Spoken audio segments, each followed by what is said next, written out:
Alright, how's it going everyone? Welcome back to Calabrese Auto Detail, and in today's video I'm going to be doing an installation on my new detailing cart that I just picked up from Harbor Freight. This cart here was $70 and I think it's well worth it. It's going to save me a lot of time and be more efficient with my detailing.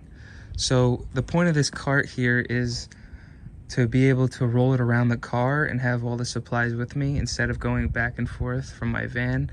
So on the middle shelf, I'll have like interior things like brushes and, pet hair removal tools. And on the top, I'll have, car washing stuff. Maybe I could put the buckets on there or something. I'll have to figure it out. And as I keep doing cars, I'll figure out more and more.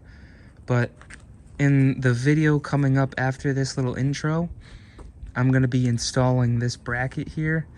And what I did was just bolted it in. I drilled some holes through the side of it, and I bought this at Home Depot. It's like a mounting bracket for like shovels and brooms and stuff, but I'm going to be using it for my bottles.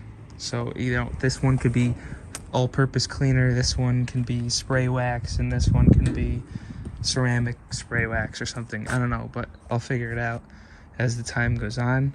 But yeah, I'm gonna show you guys the install of this, and let me know if you guys use a cart like this or you think it'll be better for me with detailing. I'm sure you'll see it in upcoming videos. So enjoy the little install after this, and I'll see you guys in the next video.